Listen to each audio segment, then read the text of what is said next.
कपड़े धोने वाली बहू। शादी के पहले से ही विभा को कपड़े धोने का बड़ा शौक था। कभी नल के नीचे तो कभी तालाब के पास। अरे मेरी नीली वाली लुंगी नहीं दिख रही है। विभा की अम्मा, कहाँ रखी है लुंगी? अरे वो तो विभा ने परसों ही धोकर रखी थी आपकी अलमारी में, देखो वहीं होगी। वो ना मैंने आज धो दी, मुझे लगा कि गंदी हो गई होगी। अरे कैसे गंदी हो गई थी? उसे तो मैंने पहना भी नहीं। हे भगवान, इस लड़की के कपड़े धोने की आदत से परेशान हो गया हूँ मैं। जितना तो घर में राशन नहीं आता, उससे कहीं ज्यादा डिटर्जेंट पाउडर का खर्चा है। इसकी शादी करवा दो, शादी जाए अपने घर में ही करे काम, फिर चाहे घर के कपड़े धोने हो या पूरे गांव के। हाँ ठीक बोल रही हूँ, देखता हूँ मैं कोई लड़का। वो दिन भी आ जाता है जब विभा को देखने लड़के वाले आ जाते हैं। लड़की मुझे अच्छी लगी। होने वाली सास कहती है, बेटी अगर कुछ पूछना है तो पूछ लो। वैसे तो हमारी लड़की बहुत ही शर्मीली है, जो बोल दो वो मान लेती है, इसे क्या पूछना होगा। अरे कैसी बात कर रही हो माँ, मुझे इन लोगों के घर रहना है, सवाल तो कई है। हाँ हाँ बेटा, पूछ लो ना, क्या पूछना है।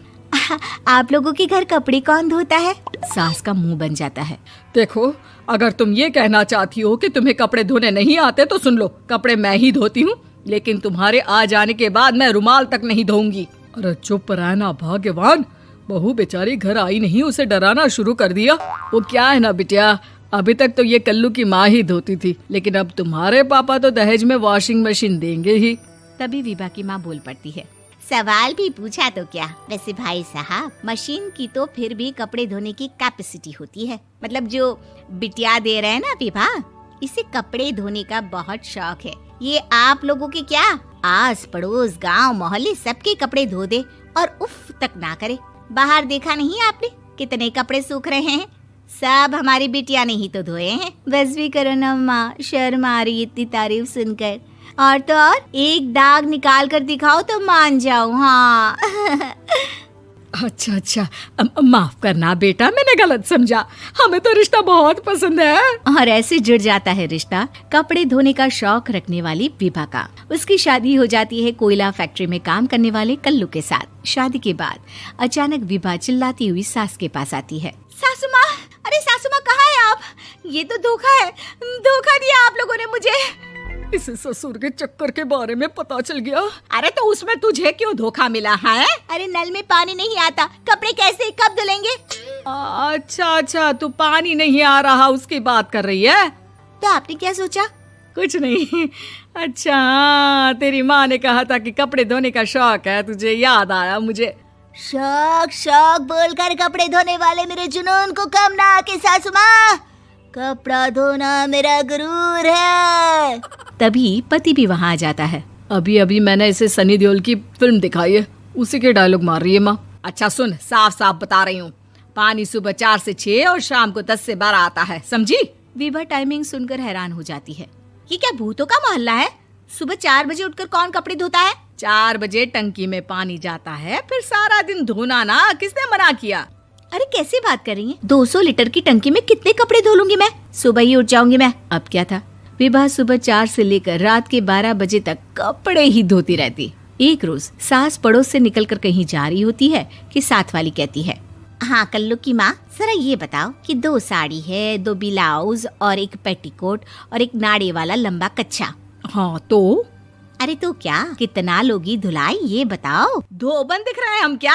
हमारे पति सरकारी नौकरी से अभी रिटायर हुए हैं और बेटा सुपरवाइजर है कोयला फैक्ट्री में। धोबन समझ रखा है हमें? हाय रे कल्लू की अम्मा, माफ कर दो, वो तो मोहल्ले में यही सब बता रहे थे कि तुमने बहू को कपड़ा धुलवाने के काम में लगा दिया है। सास को पड़ोसन की बात सुनकर गुस्सा आ जाता है। वो घर पहुंचती है जहां घर के बाहर ही इतने सारे कपड़े सूख रहे होते हैं जितने कि किसी धोबन के घर पर। अरे ओ कल्लू की दुल्हन, बाहर निकल। माँ जी यहीं आ जाओ, बाथरूम में चादर धो रहे हैं हम। अरे अभी हम धोते हैं, तुमको बाहर निकलो। ये आस पड़ोस वाले बोल रहे हैं कि हम बहू से कपड़े धुलवा कर उसे कपड़ा धोने वाली बना दिए हैं। अरे छोड़ो ना माँ जी, किन लोगों की बातों में आती हो? आस पास के लोगों का तो काम ही होता है कि वो किसी तरह सास बहू को लड़ा दे। बहू सारे घर के कपड़े धोती है, ये क्या कम है? बोलिए। सास को भी लग जाता है कि वो बहू का ये सनकीपन नहीं छुड़वा सकती, इससे अच्छा है कि खुद ही चुप हो जाए।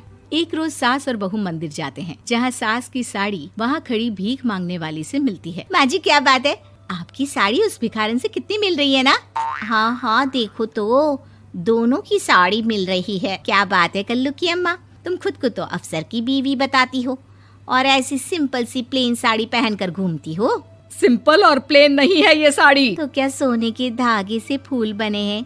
कुछ भी सासू माँ, कुछ भी। हाँ बने थे इस साड़ी में सोने के धागे से फूल। मेरे पति लेकर आए थे मद्रास से स्पेशली मेरे लिए 10,000 की। है भाई साहब इस भिखारन के लिए भी सेम टू सेम साड़ी लेकर आए होंगे 10,000 की। सास उस वक्त तो कुछ नहीं कहती, लेकिन बहू के साथ घर आती है और अलमारी से एल्बम निकाल कर लाती है। ये साड़ी देख रही है, ये वही साड़ी है जिसे मैंने अभी पहना था। इस साड़ी में ये जो चमकदार फूल दिख रहे हैं ना, ये सोने के धागों से काढ़े गए हैं। लेकिन तू लोकल वॉशिंग मशीन ब्रश से घिस घिस कर सारे फूलों को निकाल कर साड़ी प्लेन कर दी। मुझे माफ कर दीजिए सासू माँ। और तो और, जब मैंने तुझे तेरी गलती के लिए कुछ नहीं कहा, लेकिन तूने तो सबके सामने मेरा मजाक ही बना दिया। क्यों? बहू को समझ में आ जाता है कि अब से उसका कपड़े धोना बंद।